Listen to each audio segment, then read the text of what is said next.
Hello guys, എൻ്റെ പേര് ജിതേഷ്. ഞാൻ എഡ്യൂപോർട്ടിൽ എഞ്ചിനീയറിംഗ് എൻട്രൻസ് മെൻറ്ററാണ്. സോ നമ്മുടെ മക്കളെല്ലാവരും തന്നെ ഭയങ്കര ഒരു ചൂടിലായിരിക്കും അല്ലേ? എന്തുകൊണ്ടാണ്?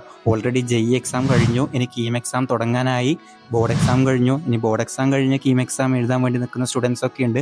അപ്പോൾ ഓൾമോസ്റ്റ് എല്ലാവരും ഭയങ്കര ഒരു ടെൻഷനിലും കാര്യങ്ങളൊക്കെ ആയിരിക്കും. പിന്നെ ചെറിയ ചെറിയ ടെൻഷൻ നല്ലതാട്ടാ. നമ്മളിപ്പോൾ ടെൻഷന് ഭയങ്കരമായിട്ട് ഓവർ ഹൈപ്പ് ചെയ്തിട്ട് മോശമാക്കാനൊന്നും വേണ്ട.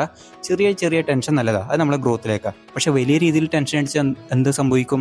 നമ്മൾ ഉള്ള മാർക്കും കൂടി കുറയുകയും ചെയ്യും അല്ലേ? നമ്മൾ ഏതൊരു എക്സാമിന് പ്രിപ്പയർ ആകുമ്പോഴും അവസാനത്തെ ഒരു 4-5 ദിവസം ഭയങ്കര ഇമ്പോർട്ടൻ്റാണ് അല്ലേ? അപ്പോൾ ഇവിടെ 2 ടൈപ്പ് സ്റ്റുഡൻസ് ഉള്ളത്. ഒന്നാമത്തെ സ്റ്റുഡൻസ് എന്ന് വെച്ചാൽ റിപ്പീറ്റ് ചെയ്ത സ്റ്റുഡൻസ്. രണ്ടാമത്തെ ടൈപ്പ് എന്ന് വെച്ചാൽ ആദ്യമായി എൻട്രൻസ് പരീക്ഷ എഴുതാൻ പോകുന്ന സ്റ്റുഡൻസ്. അപ്പോൾ ഞാൻ 2 ടൈപ്പ് ആൾക്കാരെ കുറിച്ചും പറയുന്നുണ്ട്.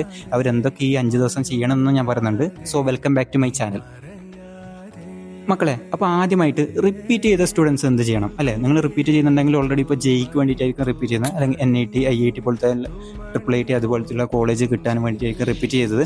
അപ്പോൾ നിങ്ങൾ എന്ത് ചെയ്യുക? നിങ്ങൾ ഇപ്പോൾ JEE എഴുതി എന്ന് വിചാരിച്ച് ഇപ്പോൾ കീം എഴുതാതെ നിൽക്കരുത്. കീമും മസ്റ്റായിട്ട് എഴുതുക. കാരണം ഓൾറെഡി നിങ്ങൾ ഇത്രയും കാര്യങ്ങളും ചെയ്തുകൊണ്ട് JEE ലെവൽ ക്വസ്റ്റ്യൻ ചെയ്തതുകൊണ്ട് കീം ലെവൽ ക്വസ്റ്റ്യൻസ് ഭയങ്കര എളുപ്പമായിട്ട് നിങ്ങൾക്ക് തോന്നും അല്ലേ? അപ്പോൾ വെച്ചടി നിങ്ങൾക്ക് ക്വസ്റ്റ്യൻസ് ഒക്കെ ചെയ്യാൻ വേണ്ടി പറ്റും.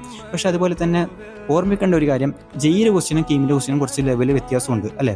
കീമിൻ്റെ ക്വസ്റ്റ്യനിൽ നമുക്ക് 150ഓളം ക്വസ്റ്റ്യൻസ് ഉണ്ട്, JEE ആണെങ്കിൽ 75 ക്വസ്റ്റ്യൻസേ ഉള്ളൂ. പക്ഷേ ഈ 150 ക്വസ്റ്റ്യൻസ് ഈ ഒരു ടൈം ലിമിറ്റിനുള്ളിൽ ചെയ്യാൻ പറ്റണം അല്ലേ? നമ്മളിപ്പോൾ ഒരു ക്വസ്റ്റ്യൻ ഇരുന്നു, അപ്പോൾ ഒരു ക്വസ്റ്റ്യൻ കിട്ടാതെ ഇരുന്നാലും അധികം ടൈം സ്പെൻഡ് ആക്കിയാൽ നമുക്ക് തന്നെയാണ് നഷ്ടം അല്ലേ? JEEലാകുമ്പോൾ നമുക്ക് ചൂസ് ചെയ്താൽ മതി, നമുക്ക് അറിയുന്ന കുറേ ക്വസ്റ്റ്യൻസ് ചൂസ് ചെയ്താൽ മതി. കീമിലാകുമ്പോൾ എന്താ സംഭവം വെച്ചാൽ പറ്റുന്നത്ര ക്വസ്റ്റ്യൻസ് ചെയ്യുക. അപ്പോൾ അതിനുവേണ്ടി എന്ത് ചെയ്യണം? 2020 തൊട്ട് 25 വരെയുള്ള PYQs മൊത്തം നിങ്ങൾ ഇരുന്ന് സോൾവ് ചെയ്യണം. കാരണം എന്താ? നിങ്ങൾക്ക് ഓൾറെഡി കൺസെപ്റ്റ് അറിയാം, നിങ്ങൾ ഓൾറെഡി പഠിച്ചിട്ടുണ്ട്. അപ്പോൾ ഈ ക്വസ്റ്റ്യൻസ് ഒക്കെ നിങ്ങൾ ചെയ്യുക അല്ലേ? അപ്പോൾ നിങ്ങൾക്ക് കീം എക്സാം ഭയങ്കര ഒരു എളുപ്പമായിട്ട് തോന്നും. പിന്നെ ഓൾറെഡി +2 മാർക്കൊക്കെ ഉണ്ടാവുമല്ലോ. ഇനി രണ്ടാമത്തെ ടൈപ്പ് ആൾക്കാർ എന്തെന്ന് വെച്ചാൽ ആദ്യമായി പരീക്ഷ എഴുതാൻ പോകുന്ന ആൾക്കാർ, അതായത് ബോർഡ് എക്സാം എന്ന് കഴിഞ്ഞിട്ട് കീം എക്സാം എഴുതാൻ വേണ്ടി പോകുന്ന ആൾക്കാർ. പിന്നെ നമുക്കറിയാം, ഇപ്പോൾ ആദ്യമായിട്ടാണ് ഇപ്പോൾ കീം എക്സാം ഇത്രയും നേരത്തെ വരുന്നത്. സാധാരണ ഒരു April 30 ആ ഒരു റേഞ്ചോടൊക്കെ ആയിരിക്കും വരിക. അപ്പോൾ മിനിമം 1 മന്തെങ്കിലും പ്രിപ്പയർ ചെയ്യാൻ സമയം സാധാരണ ബോർഡിൽ നിന്ന് വരുന്ന കുട്ടികൾക്ക് കിട്ടലുണ്ട്. ഇപ്രാവശ്യം എന്താണെന്ന് വെച്ചാൽ ജസ്റ്റ് ഒരു 15 ദിവസത്തെ ഒരു ലീവ് മാത്രമേ ഇവർക്ക് കിട്ടിയിട്ടുള്ളൂ. അപ്പോൾ ആ ഒരു ദിവസം എങ്ങനെ യൂട്ടിലൈസ് ചെയ്യുന്നു എന്നതിനനുസരിച്ചുള്ള കാര്യങ്ങൾ. ഇനിയിപ്പോൾ എക്സാം തുടങ്ങാൻ ഒരു കൂടിപ്പോയില്ല 6-7 ദിവസം കൂടിയേ ഉള്ളൂ. അപ്പോൾ നിങ്ങൾക്കൊരു സംശയം ഉണ്ടാകും, ഇനിയിപ്പോൾ ഞാൻ കൺസെപ്റ്റ് പഠിക്കണോ, PYQ പഠിക്കണോ, ഇല്ല എന്താ ചെയ്യേണ്ടത്?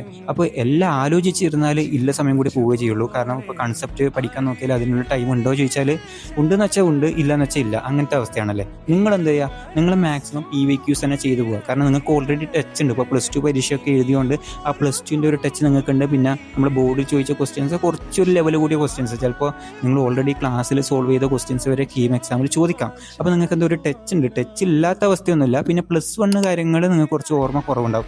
അപ്പോൾ അതൊക്കെ എന്താക്കുക? ഒരു ഇൻറ്റൻസീവായിട്ട് കുറച്ച് സ്പീഡിൽ തന്നെ മറിച്ച് നോക്കുക. പിന്നെ അധികം ടെൻഷൻ അടിക്കണ്ട, അയ്യോ റിപ്പീറ്റേഴ്സിൻ്റെ കൂടെയല്ലേ നമ്മൾ എഴുതുന്നത്, നമുക്ക് ചാൻസ് ഉണ്ടോ, അങ്ങനെയൊന്നും വിചാരിക്കണ്ട. കാരണം എന്താ, നിങ്ങൾക്കും +2 മാർക്ക് അത്യാവശ്യമൊക്കെ ഉണ്ടാവുമല്ലോ അല്ലേ? ഇനിയിപ്പോൾ ബാക്കിയുള്ള മാർക്കിന് മാത്രമേ എഞ്ചിനീയറിംഗ് എൻട്രൻസ് എഴുതുന്നുള്ളൂ. നിങ്ങൾക്ക് പിന്നെ ഓൾറെഡി ടച്ചൊക്കെ ഉണ്ട്. അപ്പോൾ നിങ്ങൾ എന്താക്കുക? മാക്സിമം ഇപ്പോൾ യൂട്യൂബ് വീഡിയോ ഒക്കെ കാണാൻ പറ്റുമെങ്കിൽ കണ്ടോ അല്ലേ? ഇനിയിപ്പോൾ ചിലപ്പോൾ ബുക്കും കാര്യങ്ങളൊക്കെ ഉണ്ടാവുമെന്ന് അറിയില്ല. ഇപ്പോൾ ഒരുപാട് ഫ്രീ മെറ്റീരിയൽസ് നമ്മൾ യൂട്യൂബിലുണ്ട്. ആ വീഡിയോസൊക്കെ കാണുക. അതിൽ PYQs ഉണ്ട്. PYQ സോൾവ് ചെയ്യുന്ന മെത്തേഡ് ഇങ്ങനെ പഠിക്കുക. ഒരു ക്വസ്റ്റ്യൻ കാണാതെ പഠിക്കുന്നതിന് പകരം ആ ക്വസ്റ്റ്യൻ എങ്ങനെ സോൾവ് ചെയ്തേ അല്ലേ, അതാണ് കാണാതെ പഠിക്കേണ്ടത്. ആ മെത്തേഡാണ് പഠിക്കേണ്ടത്. ജസ്റ്റ് ഓരോ ക്വസ്റ്റ്യൻസ് ബൈ ഹാർട്ട് ചെയ്യുന്നതിന് പകരം ആ ക്വസ്റ്റ്യൻ എങ്ങനെ സോൾവ് ചെയ്തു, ഏതൊക്കെ മെത്തേഡിൽ സോൾവ് ചെയ്തു, അതെങ്ങനെ പഠിക്കുക. പിന്നെ അതുപോലെ തന്നെ ഫിസിക്സിലും മാത്സിലുള്ള ഫോർമുലാസ് ഒക്കെ ഒന്ന് കാണാതെ പഠിക്കുക. കാരണം ഫോർമുലയിൽ ജസ്റ്റ് ഇട്ട് കൊടുക്കേണ്ട ക്വസ്റ്റ്യൻസ് കീമിൽ ചോദിക്കും. ജസ്റ്റ് ഒരു ഫോർമുല അപ്ലൈ ചെയ്താൽ മതി.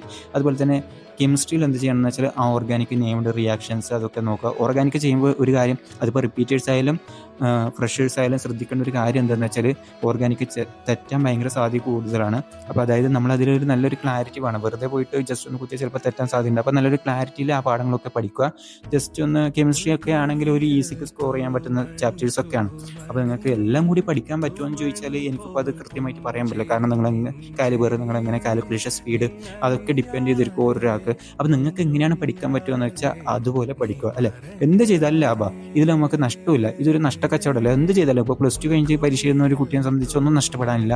എന്ത് ചെയ്താലും ലാഭമാണ്. ഇനിയിപ്പോൾ ആ കുട്ടിക്ക് ഒരു കീം നല്ലൊരു സ്കോർ ചെയ്യാൻ പറ്റിയില്ലെങ്കിൽ റിപ്പീറ്റ് ചെയ്യാൻ കൂടി ഒരു ഓപ്ഷൻ ഉണ്ട് അല്ലേ? അപ്പം വേണമെങ്കിൽ റിപ്പീറ്റിങ്ങിലേക്ക് നോക്കാം.